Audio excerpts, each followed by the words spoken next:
Hello and welcome. Happy Sunday. It is July 2nd. No, wait, June 2nd. June Skip 2nd. forward a Don't month. steal a month from Okay, me. can we start again? No, never mind. All right, welcome to Live at the Lounge. We're here tonight. We've got David Levine and an extra special guest who I'll introduce in just a second. But I've got a very special treat for you guys tonight. Before we get started on Live at the Lounge, I want to talk for just a second about the guys that make this happen. These guys, formerly of multiple video companies, have come together and helped me out with the Living College Station media team, and they have decided to form their own entity and take off, like literally just take off as the Texas Media Foundry. And this is a video put together by them to showcase their talents and abilities. So whenever you guys are ready, roll that video and we'll check them out right now. That's the Texas Media Foundry.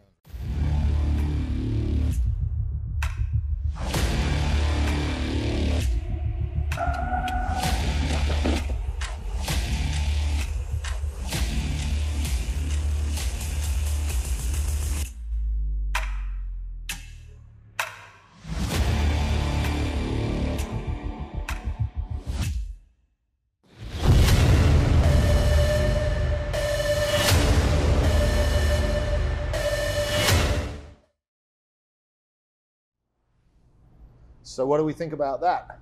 Those are the guys behind the podcast. They're the guys behind all of the video content you see for Living College Station.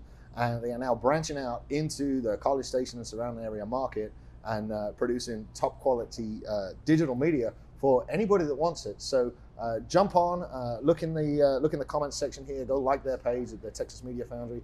And I want you guys to think of who you know that could use a little media work and give these guys a call, because they really do. They come through for us every week on the podcast, and I'm really proud of them. Really proud of watching what they're putting together and watching them grow outside of this little Living College Station team that we've got. So love you guys. Thank you for coming and doing this. And guys, go over and check them out at Texas Media Foundry on Facebook. And now it's up to me to introduce our guest today, Mr. Ed Wetterman. Thank you so much for joining us, Mr. Wetterman. What should I call you? Wetterman. Wetterman. Oh, With a W. Did you told me Wetterman, Carl? I've been saying Wetterman the whole time. Wetterman. Okay, so It's apparently, easily confused. okay, so Mr. Wetterman, I will change that. And you are you're a history teacher I teach U.S. history at College Station High School. at College Station High School, and then over there on the end, all the way to the right, David Levine, our normally in the peanut gallery, today in the hot seat. Thank you for joining us, David. So, Mr. Wetterman, first off, history teacher, preacher. You put together board games, and you are politically active in Texas as well. I try to be. So where do we begin? Because we've had the most amazing conversation in the 30 minutes running up to the show. How do we get back into that? You know, 'cause, Well, there's just a few things that I'm really passionate about. okay, Definitely passionate about public education and about my students. Mhm. I think that's probably primary as far as the way I live my life. I'm also very passionate about my religion. For the last 5 years, I've been preaching out at Cindy's Hog Hangout, which is a biker bar in Deanville, outside of Caldwell, and it's one of the greatest bars around. it's nice to see preachers going places where people need saved. You Well, know? I think everybody needs saved. So, Yeah. You'd be surprised. Some No. really good people out there. And on Friday nights, they have this. Cindy makes these hand-grilled steaks that are just amazing. So if you're looking for a good steak, a good time, live music, check it out. Well, I used to play both in a church and in the biker community, and it's a funny story. Just because I'd played a show on a Saturday night at maybe Hog Haven. There was a very rough biker bar down on the end of Williams O'Brien, and I left my gear there. Had a gig at the church Sunday morning, and you know I got some allergies, and I was sneezing at the church, and nobody said a word. And I got done at my gig at the church. I went over to the biker bar where all the mean bikers hung out at noon, and I was tearing down my gear, and I sneezed, and about 3 people at the bar all turned around and said, "God bless you." Yeah. And so you never know where that's. Don't judge people by the way they look or they dress. Judge them by their actions. Yeah. So.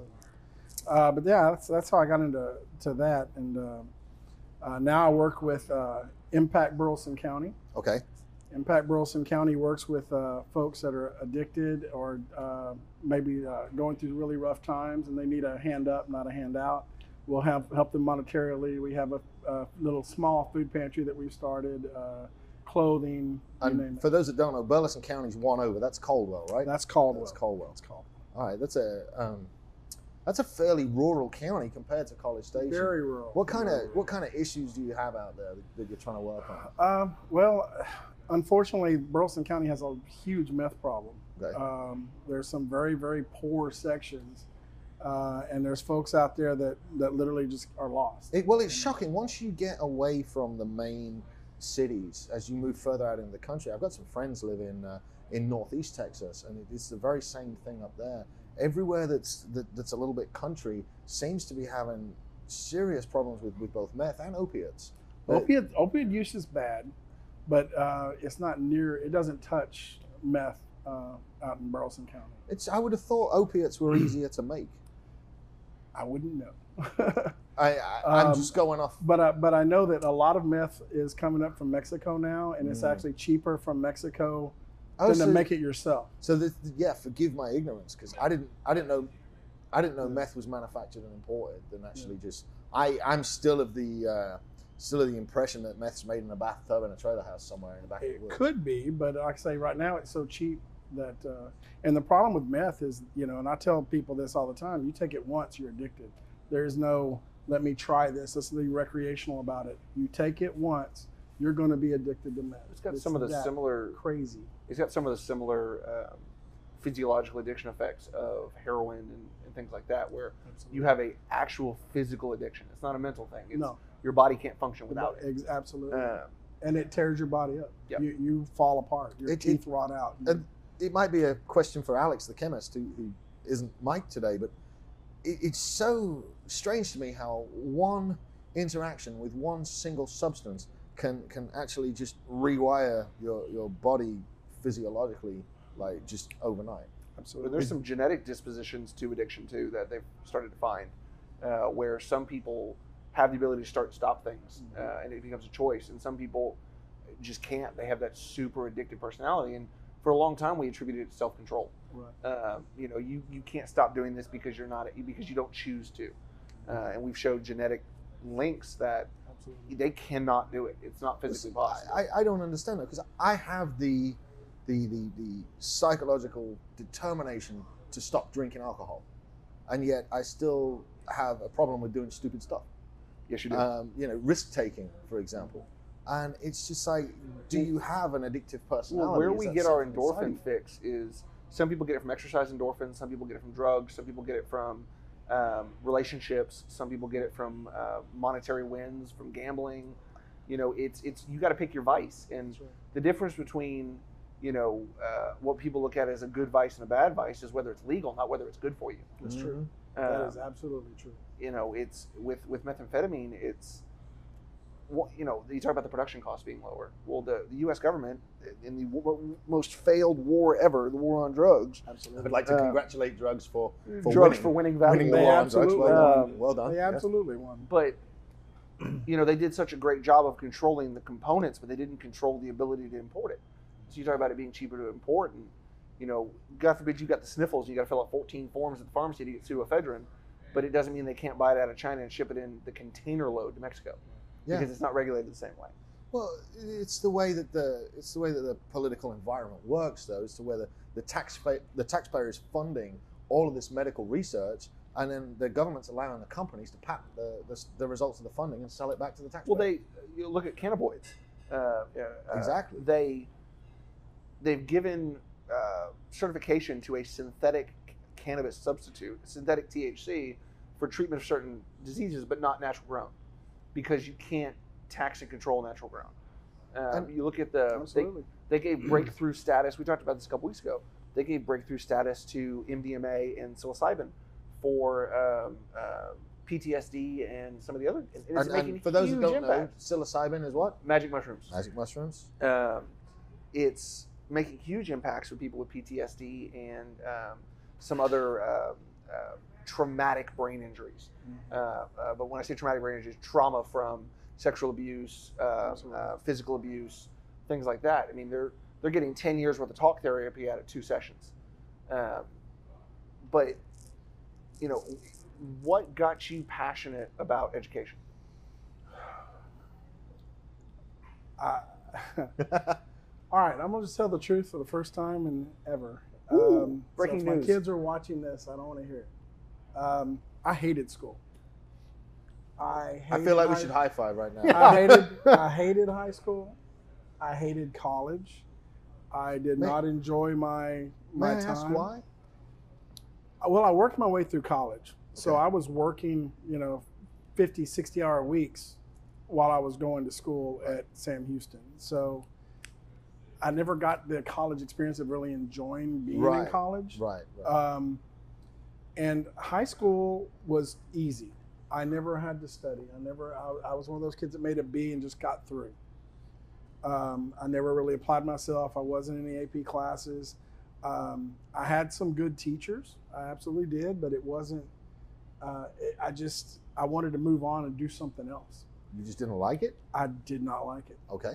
And I worked at Astroworld for about 15 years as the internal security supervisor out there, and loved it. And I got graduated a law enforcement degree from Sam Houston. And I started realizing the older I got, the people I was having to arrest, the kids I was having to arrest, needed help. Yeah. Yeah, absolutely. And it became one of those things of I would rather educate them than arrest them. Yeah. And I really enjoyed my training classes that I was putting on. And next thing I knew, I was in a teacher training thing, and then I was in schools. Well, by educating them, you're treating the symptom. Yes. You're not treating the problem after it's happened. You're treating the symptom and avoiding. I wanted to be at the beginning. Absolutely. We've talked about the for-profit justice system on this show before, and it's, I can understand the privatization of prisons from a control aspect, but it hasn't made people want to help. What it does All is it gives does them is more and more prisoners. Yes. And the state of Texas is paying more them to have more and more profit. prisoners Yeah. because of contracts. And so we're going to keep you there. We're never going to let you out. Yeah. That's not really justice. Well, it's not. Yeah, but from a real estate development side of things, okay. So if Texas needs 5 new jails, right? And I'm backing a investment trust to come in and build these jails. They want some sort of guaranteed income to say, there has to be a return. Yeah, otherwise they're not going to build them for the state. Construction's not free. It's true. By not having these state funded, really they need to be rehabilitation and education centers. I've worked in prisons before. Rehabilitation's more expensive than incarceration. Yeah. Yeah, but Well, we don't even try to rehabilitate it anymore. No. That was something we talked about in the 80s. We started doing it in the 90s, and then it just went away. Well, a good, a mutual friend of Sam and I did prison ministry down here in just south of here, between here and Navasota. Yeah. And it was very moving for him because the people you ran into, not everybody in prison is a bad person, right? Absolutely not. A lot of the prison population made a mistake. It could have been an individual mistake. And so many of them, they're there for drug-related problems. Yes. opiate problems. Well, even with mandatory minimum sentencing, you look at the late 90s, early 2000s and marijuana arrests and convictions. There's people doing 20 years for first offenses. There's a lady in prison right now for life because of 3 strikes and you're out. Mm-hmm. She was I believe she was transporting marijuana, but in such bulk. And she got caught 3 times, so she's in prison for life. Never hurt anyone. Never had a gun on her. Never did it, but because of the amount of marijuana she was transporting. Instead of after the first offense, putting her in a job training program and figuring out a way to get her a marketable skill, she went back to what she knew could make her money. Well, that's the problem. We end up with late teen, early adults with no marketable skill sets. Yeah. And the number of people that come to me and say, well, I need a job. I'm like, well, what can you do? And I'm like, well, nothing. I'm like, well, then where do you fit? Well, what are high school seniors learning that prepares them for the workforce these days? Okay. That's a big bag of worms. So, We're gonna make this a 2-hour podcast. Well, we got 45 minutes. I mean, it may be longer than that, but I'll try to shorten it. First, I believe we need to change the system. Okay, I don't think there's a teacher out there that wouldn't agree with me. An educator wouldn't agree with me. We need to change the system. We need to do things a lot differently. For instance, right now, across the country, we have these STAR tests, these intercourse exams, okay? These standardized tests that measure a baseline. And so we're teaching every kid to reach that baseline. Right. Why aren't we teaching the kids that are above that to reach for higher? Why aren't we trying to help the lower kids that maybe can't reach that baseline? Why aren't we helping them increase? And why isn't it a success if they do increase? Why are we teaching out of textbooks? Well, I think we should be teaching with primary sources, and we should be teaching kids to think for themselves. I'll play devil's advocate on that a little bit. I remember when I was in middle school, they had the test for the magnet schools, for the public schools. And from what I understand, a lot of those have gone away because they call them exclusionary. You know, whose job is it to determine that kid is not capable? Well, and you can take IQ tests, you can do all this other stuff, but at the end of the day, somebody's going to feel excluded, somebody's going to feel marginalized. No child left behind has left everyone behind. Means no child can excel. Right. So, and breaking it down into super simple, right? You know, a monkey's going to do poorly in water, and a fish is going to do bad up a tree. Is there any way we can take the kids that are clearly fishes and just make them really good at swimming? Absolutely. How do we do that? How do we incorporate that into a child that comes out of education at 18, not going to go to college, but can balance a checkbook, and if he's good at welding, then he's ready to go off in the world and be a welder? How do we educate our fish to swim? First, I think we need to stop teaching and believing that every student's going to college. Yeah. Because that's not realistic. Yep. But that's what we've been told to say for the last 25 years in Texas. That's a confession. I don't have a GED. Uh-oh. All right, moving on. For his investors, you didn't hear that. Hey now. He seems to be pretty smart. Well, the thing is from that is school, people see school as, oh, I'm done, I can stop.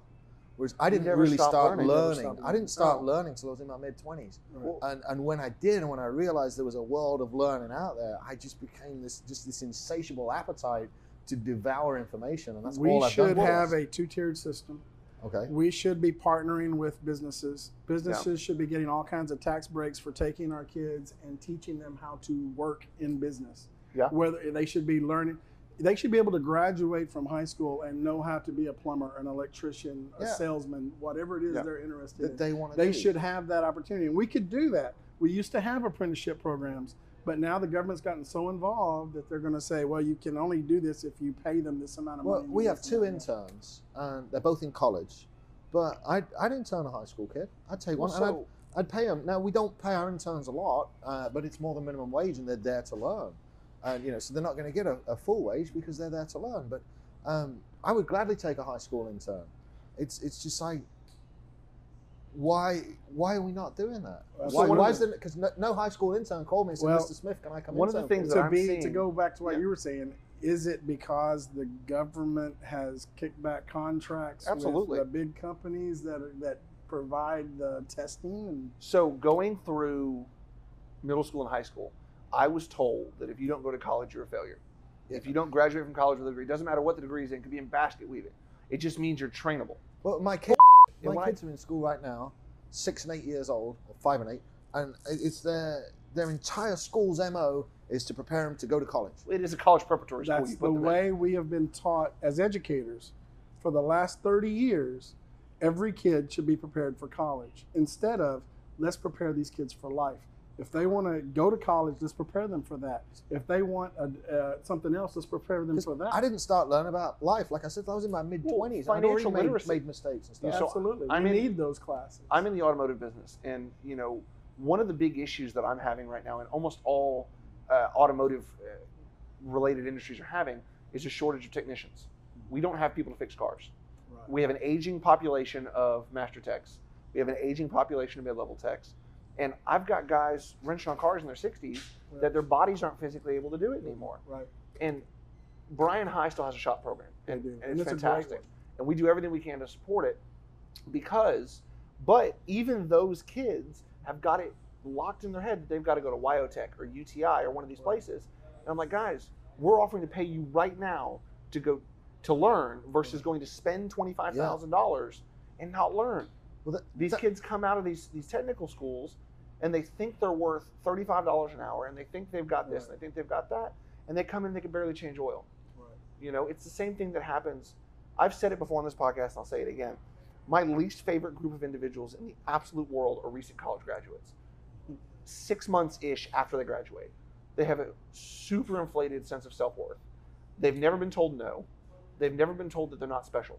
Right. And so when I bring them into the workforce as salespeople or as finance guys or as service advisors or as even technicians, all I get is, well, my professor said this. Okay, that's great.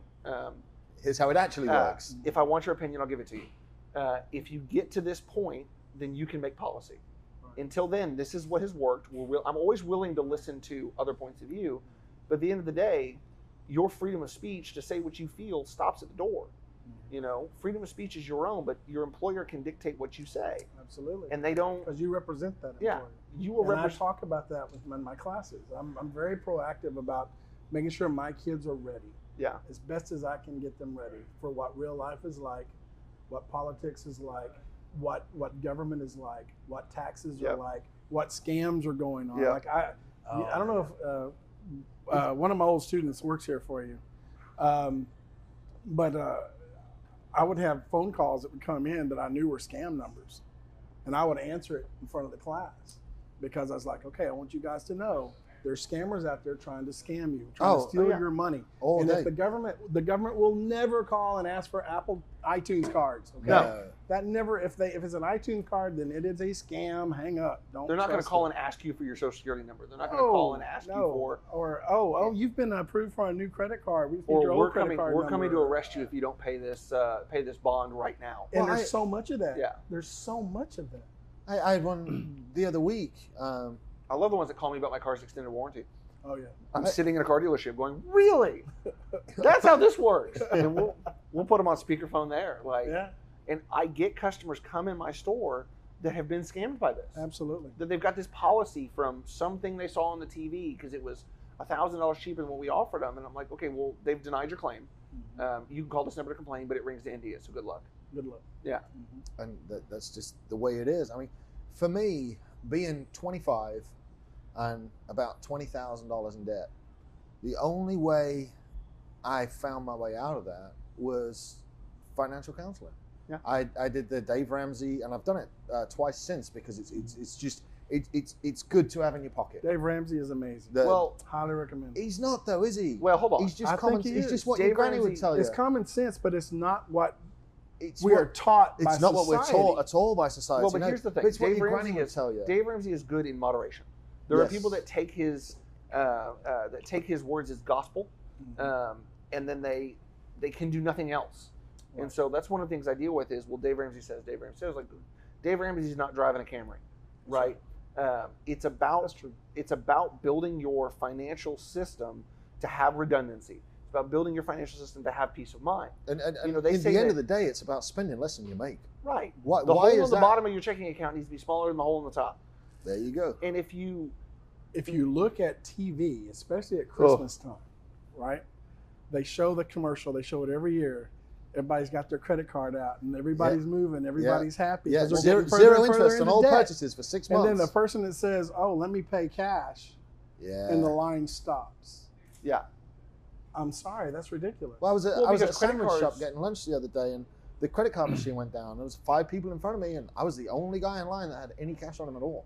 Well, credit cards remove the stigma of spending. They remove the pain. Right. They remove the pain of spending. It is easy to swipe a credit card for $1,000. It is hard to count out $10, $100 bills because Ben Franklin stares back at you with that disapproving look. You know? Really? Really? Really? You don't need to impress people you don't know with money you don't have. There you go. And that's it. Can we get that through to the kids though? Well, I've always said, I try. You know, our staff right now is working on putting together like car buying 101 clinics where we bring in insurance agents, where we bring in roadside assistance people. We talk about how the process works I don't care if you buy from me or not, but there's so much that people come in and say, I want a new car. Okay, great. Here's what you can afford. Well, that's not what I want. I want that one. Well, here's how to get it. But it's the same with housing, though, and that's why I'm moving away from the traditional, hey, come to the home buyers seminar and spend 2 hours with us. We're moving away from that, condensing all that content down into webinars to where we can put together a 15-minute overview on what it takes to buy a house, because nobody knows. Literally, oh, I'd like to buy a house. Okay, great. Do you have a loan? No. I've been through that process twice in my life, and I still don't know everything I signed. Yeah, absolutely. Well, it's like it's like you want the house, sign all these papers, and say yes. Bring an ice pack. As a realtor, as a guy with a license to sell houses, my job is to sit there and explain every paragraph in the contract to you, is to answer all the questions, and believe it or not, I thoroughly understand every contract in those paragraphs, every paragraph in those contracts, right? And it's my job to explain that to you. But the number of guys that I work with that, oh, I know who you are, I trust you. Yeah. Don't read a thing. Well, but not only that, but like in my industry, so we use promulgated forms, right? You've got a standard law 553 contract that everybody signs when they buy a car, if they're financing the car. And every once in a while, maybe twice a month, somebody stops and wants to read it. And I'll have one of my finance guys will complain and say, oh, it's taking forever. I'm like, let him read it. I mean, and I asked a guy after he read it when I was still in finance, I was like, okay, do you have any questions? He's like, no. I said, did you understand what you read? No, but I said, they always told me I had to read it. Well, that's not quite the point, but, legally.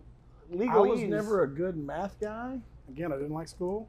But my wife's an accountant and finance degree, and so I trust her. When I came out of high school, and I went into college, I was never super interested in the social studies classes. I think history would have been my class.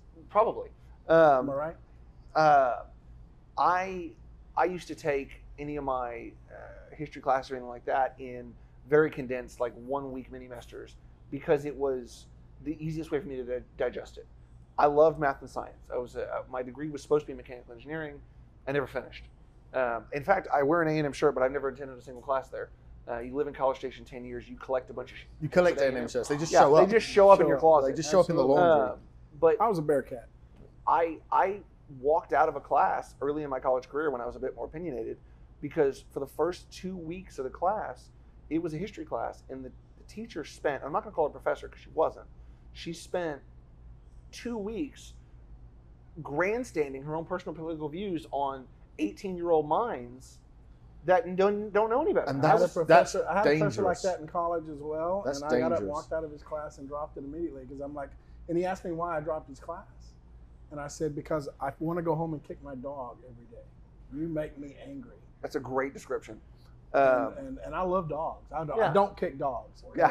So I was, I was 25 or Gotta 26 get that walking. out there. I was 25 or 26 walking to this class, trying to get back in and get my degree finished. And I'm surrounded by a bunch of kids. They're 17, 18 years old that are eating this up. And I'm like, I got mad. I said, this is not what this is for. If you want a political platform, go get one. That's right. But you do not have the right to take these kids' money or their parents' money and use it to indoctrinate their children with your point of view. You see a lot more of that in college. Yeah. I know that there's a lot of memes out there that go, high school teachers are brainwashing students. I don't. I can't speak for anyone else. I don't. I want my kids to think for themselves. I'll be like, here's the problem. What do you think the solution is? It's sort of like, we talked about earlier with prisons. Not everybody in prison is bad. Some people made mistakes. There are people that are legitimately bad people. There are teachers that are legitimately trying to indoctrinate their point of view. There are professors doing the same thing in colleges. Can I just say, though, interestingly enough, I've talked to quite a few educators between the podcast and between what I do in my business, and I've never met one that doesn't just reflect the same points that you're making. They all want the best for their students. I've never met a teacher. Who would want to be a teacher today? Oh, I'd love to be a teacher. Really? I can't afford to be one. You're not going to make any money. I can't afford to be one. You're going to have horrible insurance, and I have horrible insurance. I have the soul of a teacher, and I teach through business. I can't afford to live in College Station, so that's one reason I live way out in the boonies. Okay, my retirement seems to be disappearing with TRS. The state of Texas is taking a lot of that away. So when a young person comes to me and says, I want to be a teacher, my first instinct in the back of my mind is, No, you better love kids. Because if you don't want to make the world a better place and you don't want to fight for kids and students and let them have a chance to think for themselves, to actually learn and grow and become, then this is not the profession for you, because this is not one you're going to get rich in. Well, what I've found That's why more I've rewarding. had 5 other jobs while I've been a teacher. I have the soul of a teacher. I had, when I first got out here and I was drumming, I was a musician, I had 22, 23 students that would come to me every week. I would teach. And now, you know, the lifestyle I want, I cannot afford to go into a classroom setting and be a teacher. So what I do is I take small business owners, and there's 3 or 4 of them I work with here in town, and I just help mentor them and teach them and guide them for free, because it's what I love to do. And, you know, I had Kristen from School of Rock on last week. Yeah, I saw that. And dude, I would love nothing more than to go down to School of Rock and give them, you know, 2 or 3 sessions a month of just me working with young drummers. I love it, but can I afford to be a teacher? No, I just.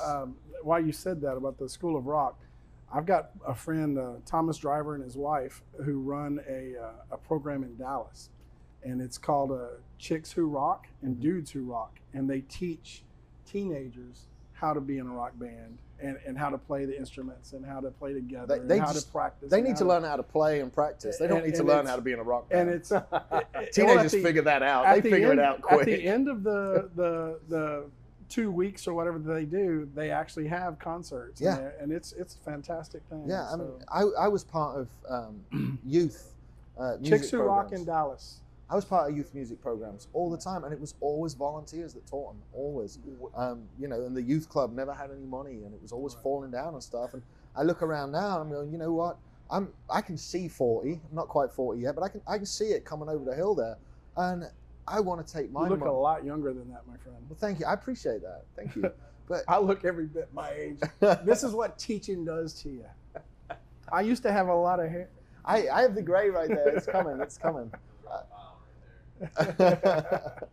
But you know, I want to be a teacher, and I will be a teacher at some point. But I figure that the best use of my time is to take the ability I've got as an entrepreneur and bundle that money up, and then start creating a charity to teach from within that. So that's the best use of my time. One of the things that, you know, I truly love watching, I love being around people that want to better themselves. One of the things I love about my job, and I don't get to do it nearly as much as I'd like to, is seeing people better their situation and leave comfortable and in a better position than they were when they started. However, I have an undying hatred for stupidity. I don't mind ignorance. If you don't know, let's learn. But I truly believe that stupidity is a choice. Can't fix stupid. Yeah. You can fix ignorance. You can fix ignorance. There's 2 things in this world I can't fix. It's stupidity and poverty. You know, there's always going to be those 2 things in the world. So when I see people come in and, you know, bless everybody that teaches, because I don't have the patience for it. I know I don't. I want to surround myself with people that run at the same speed that I do, that want to learn as voraciously as I do, that want to do these things. And not everybody's like that. And so I struggle when I've got somebody around me that either doesn't want to, can't be motivated, or just doesn't care. So what was your moment then? Because when I met you, you weren't really very motivated. You didn't care, and you changed brake pads and oil. I did. And now look, where are you now, 10 years later? Yeah. Running a multi-brand car dealership. Not that I had anything to do with it whatsoever. It's just the fact that I've watched you grow from a 20-year-old idiot into a very, very accomplished young man. I mean, shit, I'm proud of that. You worked your ass off. Was there a moment in there where you said, you know what, I'm not going to spin wrenches forever? You know, what happened? I think for a long time, I had a very tumultuous high school career. I went into college not quite wanting to do it, or having, you know, I realized pretty quickly that I wasn't in the right state of mind to get what it would cost in value out of it. And I moved to College Station on a whim, following a girl like a lot of people do. I followed one to Albuquerque to marry her. Albuquerque. Yeah, all the way from Houston. And I don't know when that eureka moment was, but at some point I realized that if I could be in a profession where my income and satisfaction were a direct result of my effort, that's what I wanted to do. And so like what I do now, if I could figure out a way to put everybody in the building on commission, I would, because I want to find people that want to be better. I hired a guy today, and I had a conversation with him, and I said, look, if we set this and your goal is X and you're supposed to make X dollars and you double that, I'm absolutely happy to make sure that check gets written, because that means that my gross has doubled as well. Yeah, he's added revenue to your bottom line. And there's a lot of businesses left. Now, don't get me wrong. There is a ceiling for what certain jobs were worth at a certain level. But once you define what success is, and you say that this is what we consider a successful job, anything over that should be rewarded by extraordinary pay, And I'm money motivated. Some people are not money motivated. Some people are experience motivated. Some people are fulfillment motivated. Some people are not motivated at all. But I've managed to find this mix where I can directly impact my income with my effort. I can surround myself with people who have that same mindset and want to better themselves, and I can help better those around me by doing it. Mm-hmm. Some days it makes me want to pull my hair out. Some days I want to, shut my phone off. Problem. Yeah, right. My hairline's making a quick retreat for the back. It just, I think I could sell ad space on my forehead. It's about a $15 Uber ride for my eyebrows and my hairline now. So man, that's bad, dude. That's bad. It's coming. But I get a lot of satisfaction, and I know it sounds hokey, but it's the truth. At the end of the year, some people that have been out in my class as juniors that are now seniors and are graduating, they often write letters. And I'll get a letter from my kids saying how much they appreciated my class 2 years ago. Yeah. And how much it meant to them to have me as their teacher. And, I get that satisfaction, that fulfillment. When I was 26 or 27, I forget which one it was, I went back to my high school, I checked in, I got the visitor's pass, and half the teachers I knew had already retired. And I went and I found 2 out of the 3 of the most influential teachers that I'd had. And I told them thank you, and I gave them both a bottle of whiskey each. And then I drove around to where I knew that third teacher lived, and he was outside trimming his hedge. So I got out the car, and that means so much to teachers. It really does. You have no idea, because again, we're not going to get rich off of this deal, and we have to find that fulfillment. I always say that I'm just preparing for my next career, because when I retire, I'm going to have to find something that makes money, and I may be talking to you then. But for now, this is where I feel like I belong. I belong helping these kids, helping them prepare for real life. So you've been an educator 26 years, it says here in my notes. Mm-hmm. I have a question, because I deal in marketing, and a lot of marketing is like you've got a couple of seconds to capture the attention, and then it kind of wanes. Have you noticed any patterns over the last 26 years in attention spans? How do you think that? Are phones allowed in class? Yes, in my class. Okay. I got tired of fighting it. I was going to lose that battle. It was going to be a negative. It was going to be a negative contact every single time. So do you incorporate phones into the lesson plan? I absolutely do. All right, guys, get Google out. I want everybody to look up the Battle of whatever. That's exactly what I do.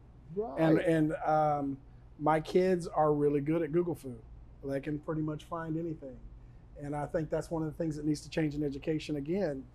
Do they really need to know everything, all the facts, or do they need to be able to apply those facts, use those facts, understand those things? There's so many things that we could do different, but again, we're testing old style. Here's a test, read it, answer the question. That is just not good enough. Well, what you're touching on is a lot of what graduate school is for a lot of people. It's not necessarily learning new information, it's learning how to find information, how to do research, how to form a hypothesis, how to form your own opinion. And I will say this on the good side of education, a lot of people disagree with this too, but I've done this for 26 years. What we teach the kids today is so beyond what I had in high school 30 years ago. It's not even close. What the kids have to learn, the amount of detail they have to learn, the analysis they have to do, the synthesis they have to do, which is all higher level thinking. It is not when was the War of 1812? Okay, that's just I not, probably messed that up. that's just not the questions anymore. And so what I do to try to get my kids' attention is I do allow them to use phones in class. I still have trouble with it. I mean, I'll still have kids doing stuff they shouldn't be doing on their phones. But I try to incorporate that in the lessons. I try to show a lot of very cool videos that are attention-getting and funny, maybe music-based, and then I will give a little bit of lecture, and then there'll be some discussion, and then they'll have some sort of quick write that they'll have to do. And so I try to keep everything moving and different. It makes a lot of sense that you would incorporate that into the lesson, man. That's so really you well just have done. to. It's Talking the about 21st that, century. Yeah. You've managed to do what a lot of teachers haven't, which is to, one, connect with youth. The fact that you're here today based on the impact that you had on one of your students who is on the staff says a lot, right? We go over the list of who are going to be our podcast guests, and when your name comes up, because of the impact you've had previously, how do you view? And we've all had teachers like this that are burned out, that are disenfranchised with the system, that are just doing it to get to retirement, that are just doing it, and that's how do you force them out? How do you prevent them from poisoning minds with because burnout is very obvious. 5 years ago, I was at that point. Yeah. 5 years ago, I was about to quit teaching. I was going to go drive a truck, do whatever I had to do because I was absolutely miserable. And I was not miserable because of the kids. My kids have always been mine. I love them all, like absolutely. Even the biggest hardheads have a place in my heart. I was going to quit because of the administration, because of the BS and politics of adults. Yeah. Okay, that's and when I came to College Station, everything was different. Mike Martindale was the principal then, and I'll never forget when he hired me. He said, "This is going to be your home," and it really has become my home. I've been revitalized as a teacher. I could retire next year and take early retirement, but I'm looking to teach probably 10 more years before I start my next career, because I just absolutely love teaching every day at College Station High School. So looking at, you've been in how many different school districts? I taught at Hastings High School in Alief when I started off back in 92, 93. For those of you that don't know the Houston area. But that was an eye-opener. Those of you that don't know the Houston area, Hastings High School has a reputation of being a bit of a rougher area on the other side of the tracks. It was considered a gang school. Yes. Talk about that a little bit. How did that shape the way that you, first of all, how did you end up at Hastings? And how did that impact the way that you view teaching in general? Were you dreading it when you went in? Did that disenfranchise you early? Again, I was an internal security supervisor at Astroworld for 15 years. You look pretty handy. I definitely have you on my side in a fight. I've never been afraid, and I've had my share. And I'll never forget one of my first times in a resource classroom with a bunch of kids at Hastings High School. Resource was a class. I taught special ed the first 7 years that I taught. Okay. And resource classes were for kids that weren't quite ready for the regular ed class. Today we co-teach them, so they are in the regular ed classes, but back in those days they were in a separate class. Is that going to be people with learning disabilities? Oh, or usually. Yeah. My dad actually does that. And that's what he takes does. A special person. He went the other way though. He was a regular teacher, and then when he got to that retirement age and wanted a different project, instead of retiring, he moved into into kind of this. They don't call it special needs. I forget what they call it over there. But alternative or something like that. It's the kids that need the most help, right?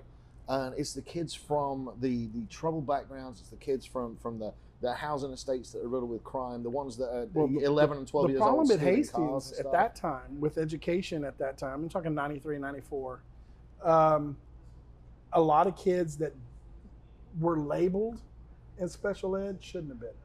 They were just behavior problems? They were behavior problems. Okay. They were absolutely behavior problems, and they were put in a resource class because it was a smaller group. Which disenfranchises them further. Absolutely. And so I got in there and I was trying to teach them history, and we were learning. I was on it. I'm the young teacher going, we're going to do this, this, and this. And I'll never forget one of my students said, "Mr. Wetterman, who do you think you are?"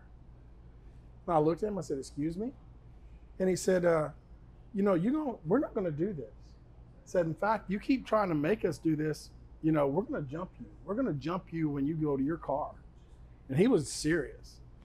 And I looked at him and I thought, okay, if I show fear here, I'm going to lose them all. Yeah. I have to be a little crazier than the kid. Yeah. And I probably would get fired for this today. But back then I was a little younger and a little crazier. And I basically stood up to him. I said, look, I'm going to be here today. I'm going to be here tomorrow. I'm going to be here the next day. And I'm going to be your teacher. And you're going to learn something from me. And if you don't like that, deal with it. But you're not going to scare me off. I'm here. And he looked at me. I'll never forget. He goes, Mr. Wetterman, you crazy. and that was it. I never had any trouble with it. And, and we'll have to use the beeper here, but this is a direct quote. My dad told me, he's like, some days, he said, you just got to sit in there and count how many times you get told to go yourself while you just wait for these kids to calm down, settle down, and realize that you are there to teach them and they are going to learn something that day. Title I schools are different. And I've taught at lots of Title I schools. What is a Title I school? Title I schools are schools where we have predominantly low economic students. Okay, coming from the other side of the tracks, as it were. At Hastings, I had the leader of the Southwest Cholos in my class, and that was a big gang in the 90s. Yeah. Big Hispanic gang. And he loved to show off his bullet wounds from a drive-by that he almost got killed in. And the first time I met him, man, we butted heads. And we talked a few more times, and he turned out to be in my class. First day he walked in my class and saw me as his teacher after we butted heads, he turned around and walked out. By the end of the year, I was literally in tears. I heard him tell a young kid in the class. Now he should have been a senior. He should have graduated. He only had freshman credits. He had never earned anything. But he told a 14-year-old freshman, he said, I wish I'd have had Mr. Wetterman 4 years ago. I might have graduated. Well done. And he turned out, he ended up straightening his life out. He started a carpet business, and last I heard was doing real well for himself. Good. But this was a kid that really had trouble. One time I remember he was coming to school and really trying. He'd gone from never making a grade to making C's, which for him was big. And I was working with him on reading and things like this outside of the classroom. And then for a week he didn't show up for school. And when he finally came back, I took him aside. I said, hey, what's going on? What's happening? And he said, Mr. Wetterman, my uncles came in and they stole my tennis shoes. I didn't want to come to school barefoot. We don't know where these kids come from. You never know. You never know. And that was an eye-opener, and that stayed with me the rest of my life because I judge every kid. If they're having a bad day, I ask them, is there anything I can do? Is everything okay? And sometimes I've had kids tell me, well, I'm homeless. My dad kicked me out. I have nowhere to go. That happened a couple of years back. I can't imagine that as an educator. There's so much more to education than just teaching the facts.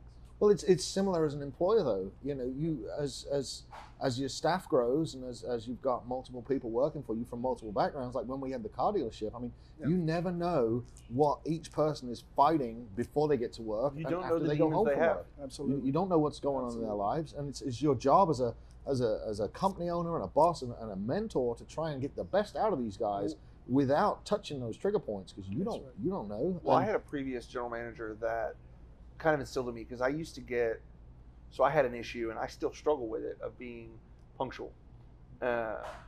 I shut up. But I used to get really, really upset if somebody no call, no showed, or didn't show up on time. And when he finally drilled into my head, and this guy was a hard ass, we finally drilled into my head, is you don't know what happened. Until you establish the facts, you don't have the right to get upset. That's right. No, it's right. Because and we're so quick as a society today to judge and to attack. And that's another thing I try to tell my kids, like, look, we need to learn to disagree and still be friends. Yeah. Somewhere we've lost that civility.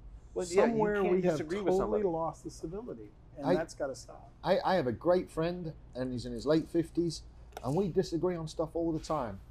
But he's super smart, and I value his opinion. And I go into a discussion, into a debate with anybody. I am convinced of my convictions. I know where I stand on things, but I go in with an open enough mind to say, you know what, maybe I need to take that on board and alter my mindset on that. Yeah. Well, as we move down this road, we talked close to a half hour before the show started, and you talked about the fact that you don't use textbooks in class. You've made the choice, and as a senior educator, you've been allowed to make that choice to not use the. I prefer the primary sources, the actual documents. Have the kids break them down and understand them for themselves. When you made the decision as an educator to not use textbooks, what battle did you have to go through to get that to happen? Well, first off, I think young teachers have to use textbooks. They have to learn the curriculum. Yeah. I've taught for so many years, I know the curriculum, so it's not an issue for me. But I do think textbooks have a place. Unfortunately, textbooks are secondary sources. And secondary sources are not as good as primary sources, right? If you want to find out what really happened, you need to talk to the person that was there. Yeah. Right? Not from the reporter that talked to the person that was there. Right. So that's one of the problems I have with textbooks. Textbooks also have historically inaccuracies that have been passed down from each edition that just keep getting put in there. Like the idea that you can see from outer space, you can see the Great Wall of China. Yeah. That is not true, but that was in textbooks in Texas very recently. Textbooks, it recently came out that this Trail of Tears, when the, we pretty much committed genocide against the native population in America. It's all been coded over to the Indians were relocated. They were happy to go to their reservations. Relocated, yeah. A lot more than that. In my class, we talk about that. See, that's not in the textbook. Well, but that's the thing is that, like we discussed earlier, textbooks are written by A, the current political climate, B, the publisher that puts them together, and C, what the school district wants. Yeah, they're vetted by the. Well, I mean, I've been on several boards that have chosen the textbooks we're going to use. Right? I mean, so I've gone through these textbooks.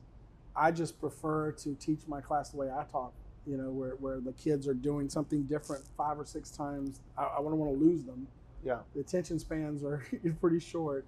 And in this generation of instant gratification and instant, I've got to be able to keep it moving. It's got to be something that's entertaining. What is your view on homework? My kids, my almost 6-year-old, my 8-year-old come home with homework like every single day from school. Why? I do give homework, but now first I teach regular classes. I don't teach AP or honors, okay? I love my students. I don't want to teach AP and honors. So I don't feel like I'm smart enough to teach a lot of these AP kids. But that being said, I do give homework, but the homework I give is basic. It is, here's a reading packet that I put together for you that has all the stuff that you would have gotten from a textbook, right? And you need to do so much vocab from it. That's Right. your homework. Then at the beginning of every unit, and the unit's usually 2 weeks long, I will give a review of everything you're supposed to know, and you should be filling that out as we go through the unit. So you've got 2 weeks to do your vocab, and because let's face it, science, social study is vocabulary driven. If you don't know the vocab, you're never going to get it.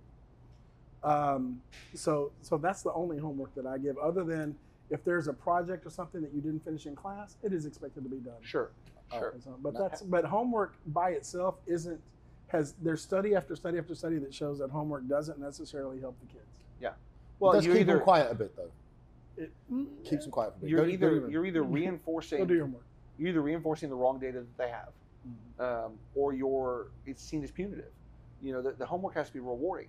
If my homework in my class was to go find 3 additional primary sources of this event, that could be fun. Yeah. But if the homework is read chapter 8 or do Let me tell you what this girl did for me this last year, right before the end of the year. We'd finished EOC. We finished all the content, okay? And the last 2 weeks of school, I told the kids, you can do any project in U.S. history you want, any way you want to do it. As long as it's about U.S. history, go wild. You can make a video. You can do a collage. You can do whatever. This girl put together a 4x7 collage of rock and roll artists. And I mean, it's beautiful. She's interested in it. She understands it. She understands how rock and roll impacted history. If you let that passion come through. It did impact history. Oh, absolutely. I have a whole lesson on that. And so she just went to town on it, and it was amazing. People were walking by my class going, can I look at that? When I put it up, kids in other classes were coming in there to just look at it and try to identify all the. Now, I mean, it was amazing. You're fostering what they're interested in. You're fostering their their want to do that research. And their Exactly. creativity. That's The a much, creativity is that's important. much better than teaching from So a much book. of public school for so long has been teacher the test, teacher the test, teacher the And it test. still is, because that's where our accountability comes in. Yeah. That's the problem. So And the with- state of Texas has just decided that they're going to break up the testing days so that it's not a 4-hour block anymore, but 4 separate blocks. So now you're going to take more days out of from education to test, Well, I remember which is So I every know- teacher I in think Texas when is I like, was in- no, when I was in elementary school, I think it was the TOS test at the time, I think. easy. Yeah. TOS was so easy. Well, and I printed off recently. I printed it off as a joke because one of my salesmen got something so completely wrong that I went, "Did you graduate high school?" Right?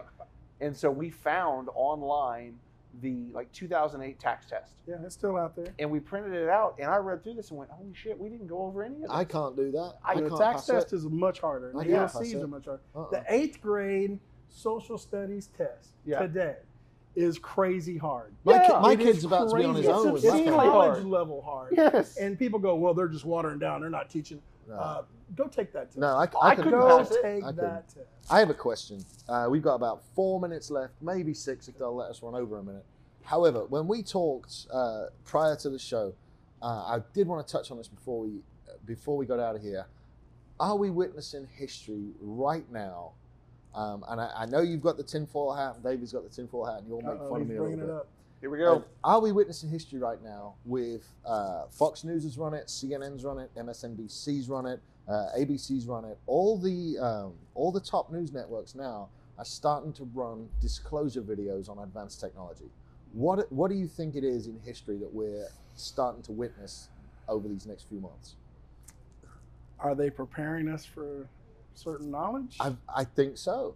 You know, Between CERN, when you understand the vastness of the universe and understand that the Earth is a tiny, tiny I don't one think grain any of of us. sand. I don't think any of us understand the vastness of I the mean, space it's- out there. The idea that we are alone in the universe, Yeah, I mean, Monstrous. look, I don't believe God wastes anything. I We- just don't. we're in And- College Station, man. Brian is far. Like the moon is really far, Right. and it's just It's this nothing. tiny little speck. Yeah. That's the most interesting analogy I've ever heard used for the vastness of space. The Brian, moon is far. It would The take moon you, is far. but Oh, man. from I wonder if we're about to see the laws of physics get a big overhaul, and what we know, and we're seeing now, and the Navy has said, well, we tracked this object, we don't know what it is. And in the news articles coming out, it's like, well, these objects are tracked on a very, very regular basis. No, I do have a friend that was a colonel in the Air Force. And I asked him about that a few years back. I said, what is that stuff? And he says, I can't tell you. He says, I said, but no human being could fly that and do the things that those ships are doing. And he said, you're right, no human being could. And that's all he would say. That's the end of it. Well, That's all he would say. my deal is, I've said this on the show before, a guy that was related to a guy I knew back in my hometown growing up. Friends, brothers, uncles, Yeah, former accountants, yeah, roommate. but I knew him. Like I still know him to this day. I know the guy. We got him drunk one time, and we were pushing for him, and he worked for Lockheed. Went all over the world. We're like, go on then, what is it? He's like, he wouldn't tell us at all. And what he did say is like, if you can imagine it, we already have it. Yeah. And that's it. That's all he would say. And Look I'm at the just stuff that Boston Dynamics and DARPA posts on YouTube. Mhm. That's 10 years behind. and it's You there know? now. You can see it. And it's like the Black Mirror stuff that's come to life already. Well, So- they did an experiment, about 10 years ago, Yeah. where they were able to take, I believe it was a light Yes, atom the transposition stuff. and Yeah. transport it. Yeah. Like transporter technology from Star Yeah. Trek. And they actually made it disappear here. And they appear don't here. completely understand how they did it. or where it Yeah. went. But they have been able to recreate it. So And it they is still a- don't completely understand how they they don't. did it. It's you know? crazy. Well, that's the thing with teleportation. Where do you go in the bit where you're in the middle bit? Well, I think So- we are. Let me say one more thing there. Since you brought this up, Yes. I, as a teacher trying to make extra money, I also write for role-playing games. Right. I Yeah. write for Pinnacle. One of the last books I wrote was East Texas University, where you get to be a college student and fight all sorts of horror and crazy East aliens and Texas, everything one else. tooth. Never mind. Hey now. I was born there, raised there anyway. So you know what I'm talking, the monsters I'm talking about. I do, and there are real monsters in East Texas. But East Texas University is one of my books. I've also written for all sorts of things. I've written for Realms of Cthulhu and things. And again, I've also worked as a guy that was buying antiques and selling antiques for an antique store. I mean, teachers do whatever they got to do to try to make that living. And my personal mantra is make a difference every day. And that doesn't matter what business you're in. It doesn't matter what walk of life you're in. And I think you can make a difference. I think that is a wonderful, wonderful way to close the show. Absolutely. I do want to shout out really quickly to, again, Texas Media Foundry, the guys helping put this on. I want a quick shout out to Hideaway Humidor, who lets us come and use their facility every Sunday. And a shout out to the guys at Wall Street Winning that sponsor the show. Thank you very much, Mr. Wetterman, for coming on. Thank you, Levine, as always, for sitting over there. It's been my pleasure. And thank you guys for watching. We will see you all next week. Huge thanks to our guest, and you'll stay safe, okay? Thank you so much. Have a great week.